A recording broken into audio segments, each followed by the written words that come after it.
I really miss Riku. It's a shame we never got a fan disc for Olympia Soiree. The woman was too stunned to speak.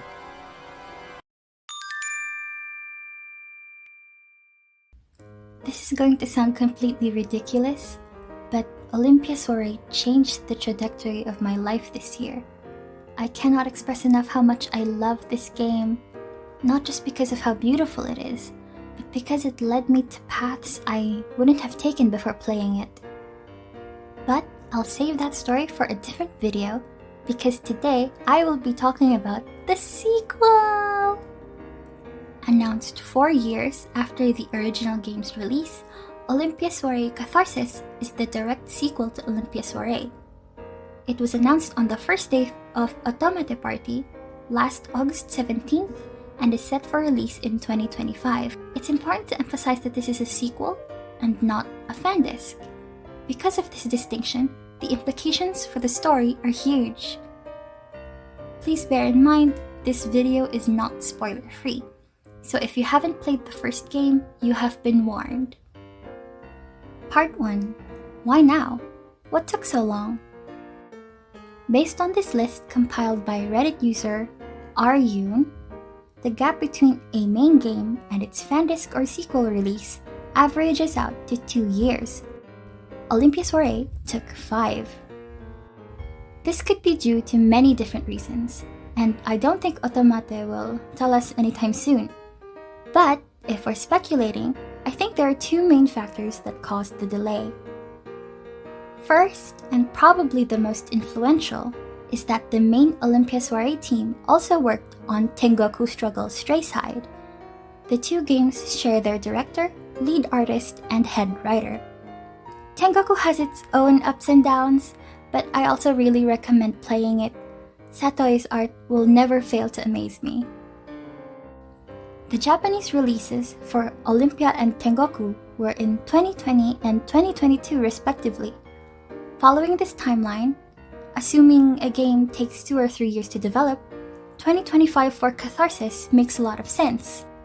Second, and yes, I acknowledge that this is me being very optimistic, I think the writers are aiming to smooth over all the metaphorical creases in the story. One of the biggest issues I see people having about Olympia are the discrepancies in how many problems are solved in each route. Some solve everything and tie things with a pretty bow, some fix only a few things, and some put focus on the romance, keeping issues on the island as something we can take on in the future if we have each other kind of thing. I don't really mind the last one, as long as they're not actively dismissing the issues they brought up for the sake of a happy ending. It's completely understandable.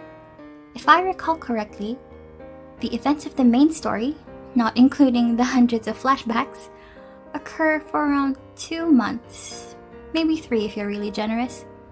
I think it would be a bit of a stretch if every route could solve every single issue that has been the culmination of centuries of bigotry and classism in that span of time. All this to say that, despite major plot holes the size of the whirlpools around Tenyo Island, which routes solve which problems were deliberate decisions. It would be tricky to write a story that would be satisfying on most fronts, and any attempts to do so would benefit from giving the writers more time. Additionally, if they proceeded with a fan disc that focused on romantic after stories, I think a lot of people would be upset. Like, sure, you're having a really cute wedding, but people are still being discriminated against and literally banished from their homes because of how they look? Like, what?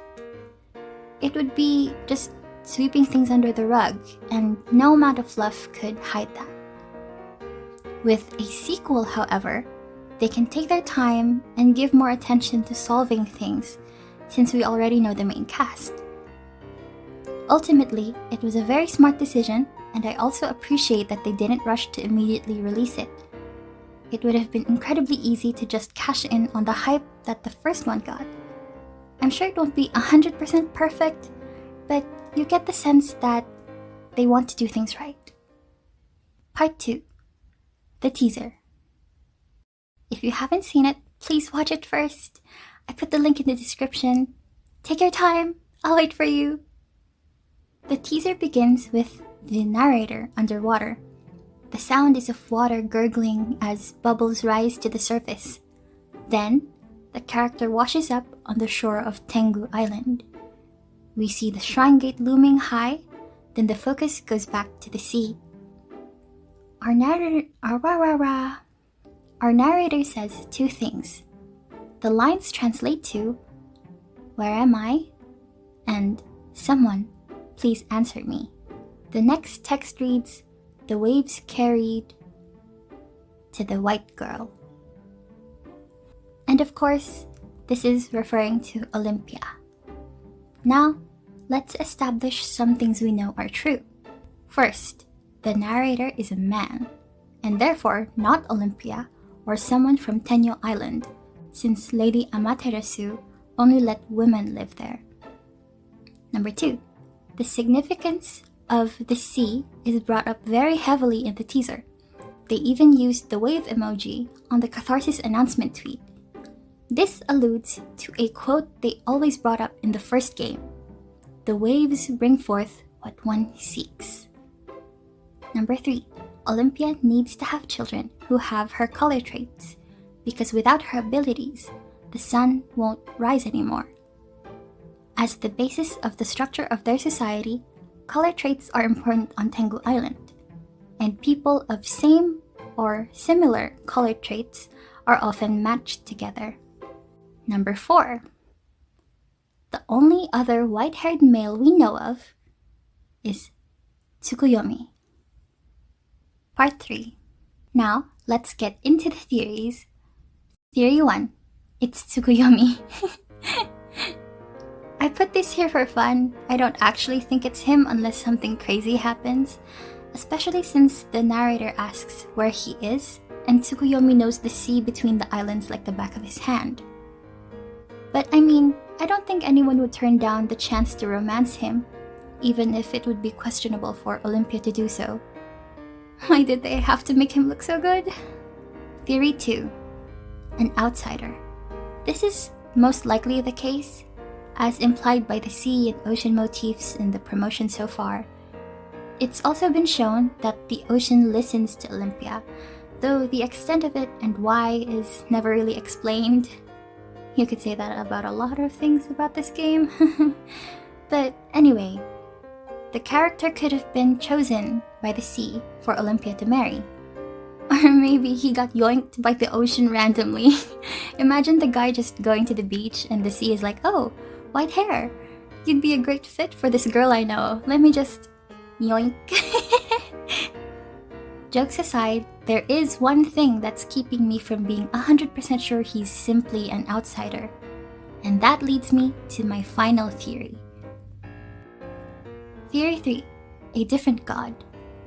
The known white or light-haired people in the game that we know or we've met are the women of Tenyo Island and the gods, mainly Tsukuyomi and Amaterasu. Himuka as well, by extension, but I'm not sure if the lightness of his hair is due to the doll Tsukuyomi made or if it's his soul affecting the hair somehow. I can't be certain that the new character is just an outsider because of previous outsiders we've seen. Outsiders we've met in the story are from real Earth, or our world. We know this because outsiders wash up on the shore like the human-made products that the sea brings to Tengu Island. And also, Jigen and Tokisada are confirmed to be from Japan. And Tokisada is even mentioned in a book from the outside. Going by our real-world laws, natural stark white hair is not common. If the islands are close to Japan, as evidenced by Olympia being able to exchange bottled messages with a little girl from Japan, it would be even less common for white hair to occur there, or Asia in general. That leaves us to guess that this ally could be connected to the island's lore, and could be a divine being not unlike Tsukuyomi and Amaterasu. The text about the waves carrying the new character to Olympia does leave me with a lot of questions timeline-wise. I'm assuming the new character will play a huge role simply due to his hair, though that would raise complications for if Olympia was already promised to a different ally. Unless his role specifically starts after the common route of the first game, where, hypothetically, Olympia chooses none of the original men.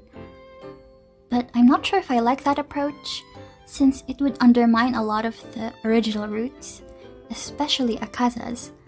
I thought he was Olympia's soulmate from a fate and destiny they chose to carve together and all that. And then of course, it's entirely possible that this Mr. character is not dateable at all. Of course, fate and distant connections don't always have to be romantic. But would they do that though, if they gave us another white-haired, attractive but undateable side character? It would be really unfortunate that it happened twice. I don't know. All I'm sure of is that I'm going to devour this game as soon as I get my hands on it. I'm looking forward to it so much. What do you guys think? Did I miss anything important? Please let me know if you're as excited for this as I am. Who's your favorite ally? Is there anything specific you want to see in the sequel? For me, as a Riku enthusiast, I want a CG where Olympia's hair is fully blue. We better get that. I will never not be upset that only part of her hair turned dark blue in the first game. Or in the CG at least. That's it for this video. I hope you enjoyed. It was a bit all over the place, but I had fun making it. Thank you for watching. I hope you have a good day. Bye!